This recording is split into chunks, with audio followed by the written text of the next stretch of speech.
On va maintenant regarder deux exemples de problèmes avec l'effet Doppler.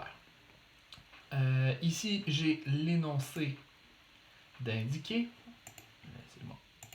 Regardons ça. Au premier énoncé, on vous parle d'un collectionneur de tigres qui se fait malheureusement pourchasser par une de ses bêtes. Le rugissement du tigre est normalement à 110 Hz, mais il est perçu par le collectionneur qui est immobile à 118 Hz. Et on vous demande de déterminer quelle est la vitesse d'approche du tigre. Donc, regardons ça ici. On va on va se rendre vers la feuille d'explication ici.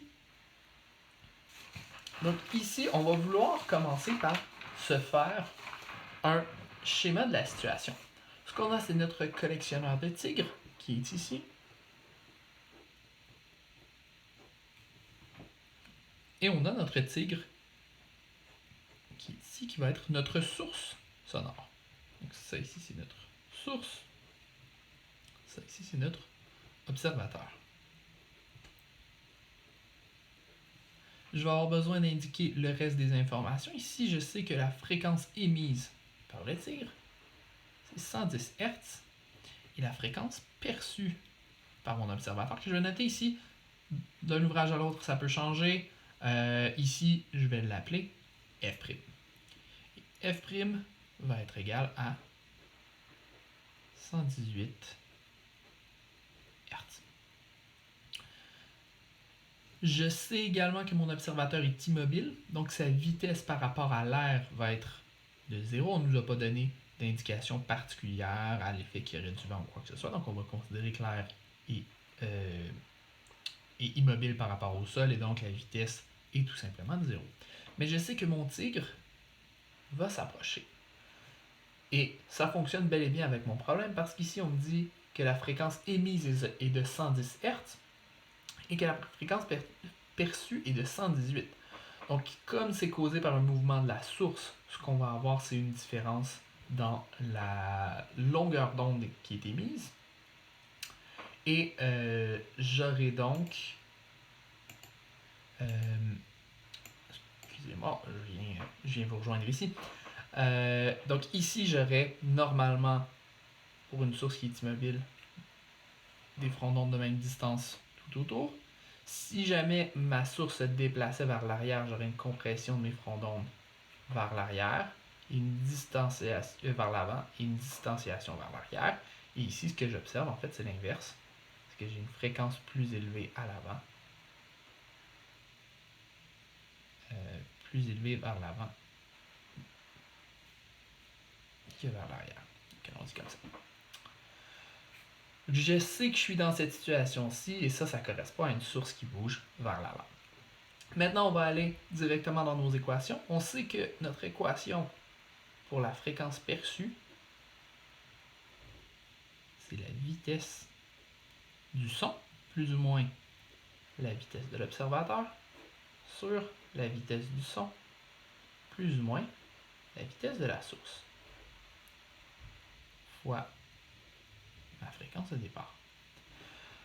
Ici, je vais vouloir aller choisir mes éléments. Je vais vouloir également aller isoler. Je connais la majorité d'entre eux. Ma fréquence ici, je la connais. Ma vitesse du son, c'est une constante. Dans ce cas-ci, généralement, on vous la fournit dans la question. Sinon, vous pouvez aller la chercher facilement dans des tables. Ici, on va utiliser que la vitesse du son est égale à 343 mètres par seconde. Donc, c'est toujours une constante à une température et pression particulière. À température et pression ambiante, on a généralement quelque chose de très très près de 343 mètres par seconde. Mais ça peut changer légèrement en fonction de la température, en fonction de la pression atmosphérique et tout. Donc d'un livre à l'autre, vous trouverez des références légèrement différentes, mais ça ne devrait pas changer de façon significative vos calculs. Ici, on revient donc à notre situation. Je sais que la vitesse de mon observateur était 0, je peux l'éliminer tout de suite. Et on va vouloir aller déterminer le signe de mon plus ou moins ici.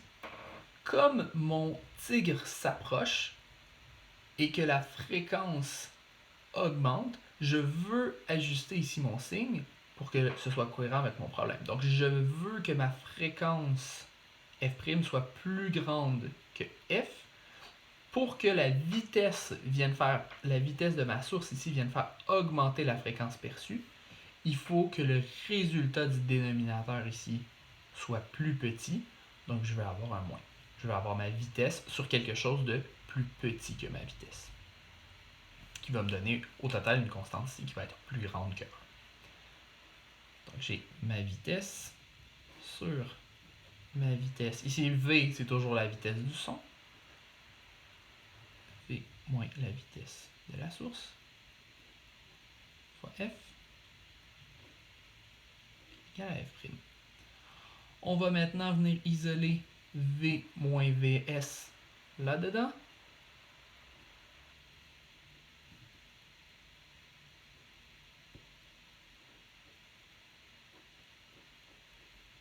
Et on vient isoler finalement Vs.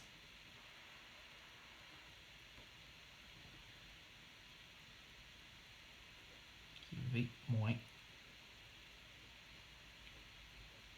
Vf sur F. Et ça ici, c'est tout simplement égal à vitesse fois 1 moins le rapport, oui, ça ici, le rapport de mes fréquences. Ici, je peux remplacer maintenant les chiffres et je devrais tomber directement sur ma réponse. Ma vitesse de la source va être égale à la vitesse du son, 343 mètres par seconde, fois 1, moins le rapport de mes vitesses. Ma fréquence émise, c'était 110 Hz, et ma fréquence perçue, comme je l'ai identifié dans mon schéma, il n'y a pas vraiment de chance que je me trompe entre les deux. J'ai clairement que ma fréquence f', c'est ma fréquence de l'observateur, perçue par l'observateur, donc 118 Hz. Il me reste seulement à pitonner ça dans la calculatrice.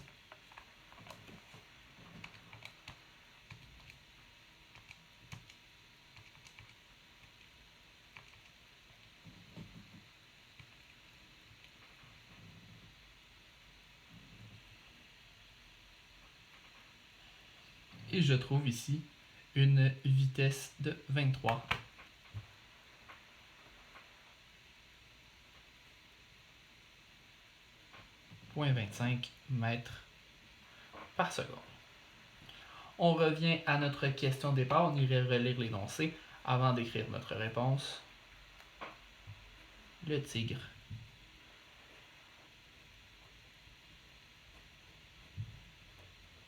s'approche à 23,25 mètres par seconde.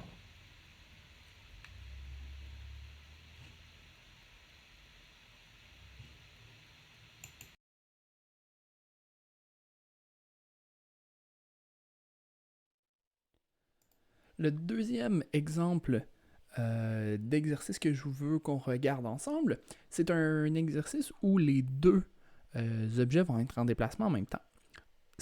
C'est de loin un exercice plus complexe, mais je voulais au moins que vous en ayez un exemple sous la main. Donc, il s'agit d'un exemple où vous avez deux voitures qui se poursuivent.